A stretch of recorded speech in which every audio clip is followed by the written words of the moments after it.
Nikunj Dalmia. He's with us now. Nikunj, very good morning. Firstly, help us put in context that where are the global markets headed, and especially the US markets, because of late we have seen a bit of a nervousness kicking in terms of the tariff tantrums, but along with that, it's the Fed policy wherein everybody is eyeing towards.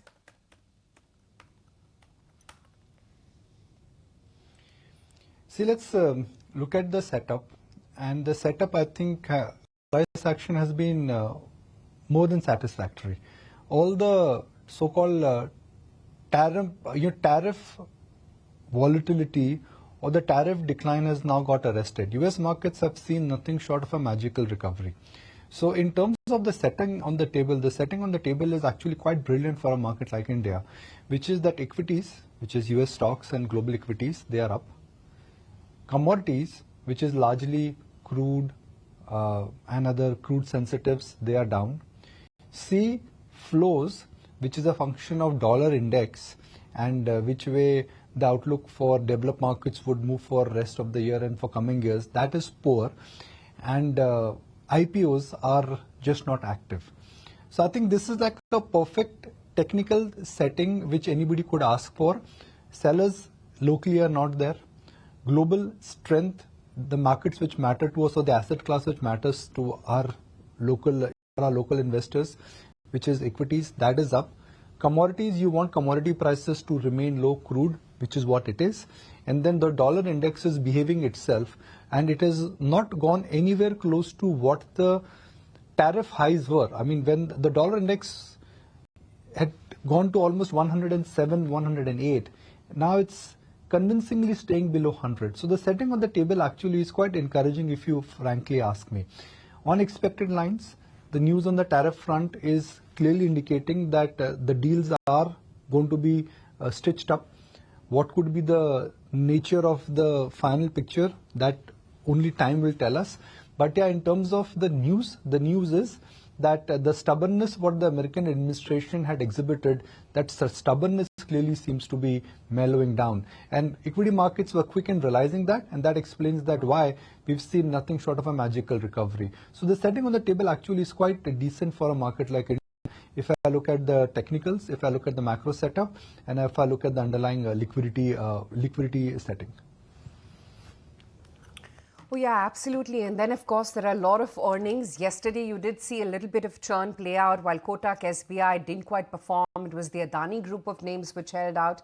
And then, of course, there were performers like M&M. And we were chatting with Anisha yesterday, Nikunj. Clearly, M&M is all guns blazing. Each and every brokerage is retaining its buy. It's been a leadership stock, no doubt about that, within the auto pack. And now you're seeing its dominance within the Nifty too.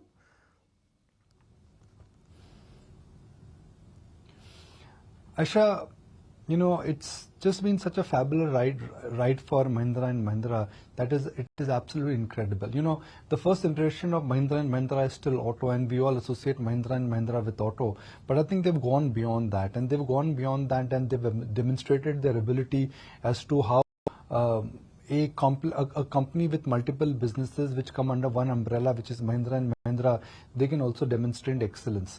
I mean, if you remember, if we were chatting with Anish yesterday, for the quarter gone by, Mahindra and Mahindra reported a PAT of about 2,000 crore. Mahindra Finance, which is a subsidiary of Mahindra and Mahindra, which had almost become like a backbencher, so to speak, or a bad boy in a good NBFC market, they've reported a PAT of 2,000 crore. So some of the businesses have actually turned around in a very fabulous manner.